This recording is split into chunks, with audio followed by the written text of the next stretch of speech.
Bonjour à tous et bienvenue, vous regardez 6 minutes chrono, le rendez-vous quotidien de la rédaction de Lyon Capital et on continue notre tour d'horizon des différents représentants des candidats à l'élection présidentielle.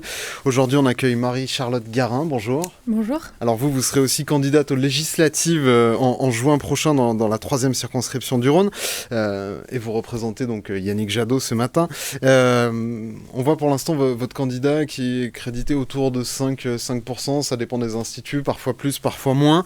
On a l'impression qu'Europe Écologie, encore une fois, bute sur son plafond de verre national après des bonnes élections locales et régionales.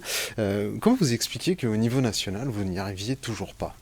Je pense que l'élection présidentielle, effectivement, c'est pas celle sur laquelle on est les plus forts, parce qu'on a un ancrage local et des territoires qui sont très dynamiques, très vivants. Là, l'enjeu, on ouvre une deuxième phase, en fait, dans notre histoire politique, qui est, en fait, de s'imposer au niveau national dans les récits. Et c'est une campagne qui est compliquée, on aura probablement l'occasion d'en reparler, mais les écologistes ont quand même l'habitude de créer la surprise dans les sondages. Donc on a quand même bon espoir. Nous, il nous reste une semaine pour mobiliser.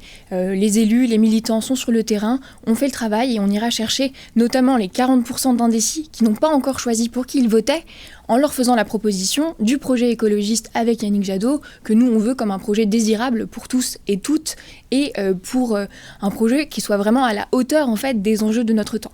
Alors là, vous vous battez, désolé, la question va paraître un peu violente, mais pour faire 5 ou 7, ça change finalement pas grand-chose dans une élection où il n'y en a que 2 qui vont au second tour.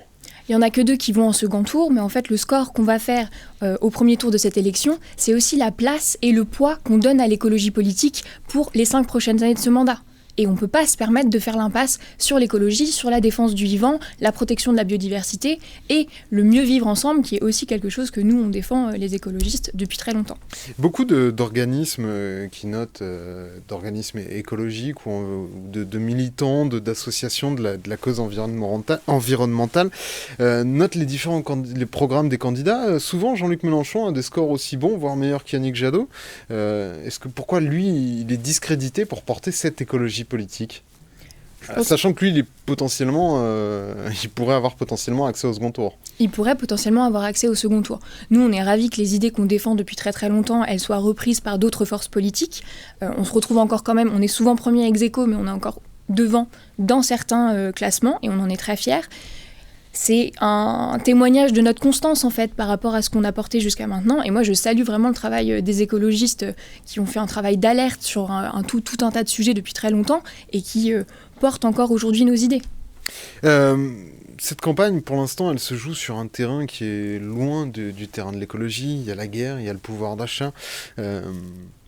Finalement, ça explique vos difficultés à exister dans cette campagne. Vous n'arrivez pas à imposer vos thèmes.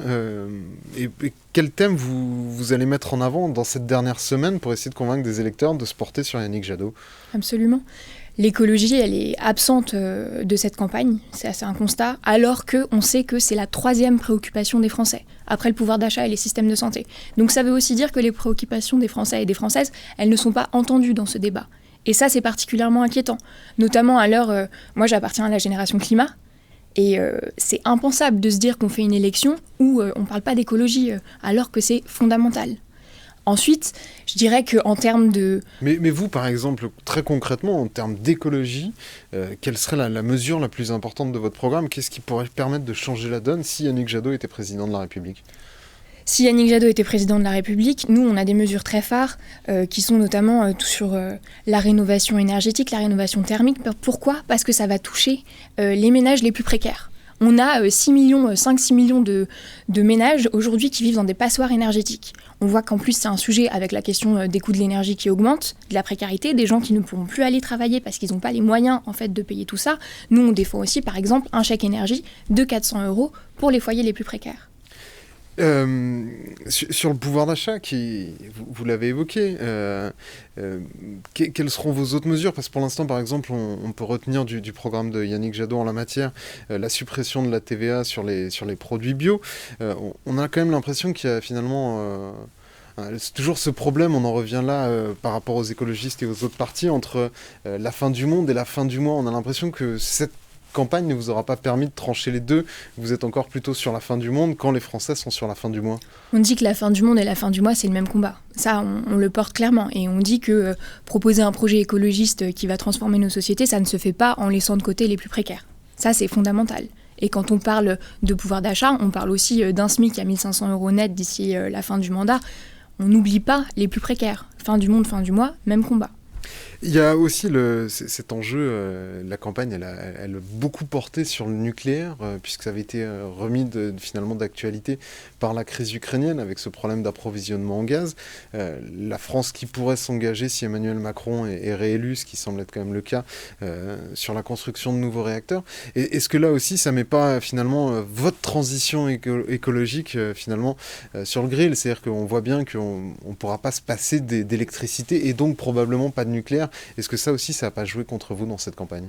Cette campagne, ce qu'elle montre, c'est la constance des écologistes sur ce sujet. Les questions d'indépendance énergétique, ça fait très longtemps, ça fait des décennies qu'elles sont portées par les écologistes. Et finalement, la crise ukrainienne et la crise énergétique nous donnent raison. Et nous, ce qu'on dit, c'est qu'il faudra du temps pour faire cette transition, et il faudra la préparer, mais il faudra aussi du courage politique. Ce qui n'est pas le cas à l'heure actuelle. On ne prend pas à bras-le-corps le sujet de la transition écologique et le besoin qu'on a de sortir de notre dépendance aux énergies fossiles. Merci beaucoup Marie-Charlotte Garin d'avoir répondu à notre invitation à nos questions. Moi je vous retrouve très bientôt pour une nouvelle édition de 6 minutes chrono. Au revoir.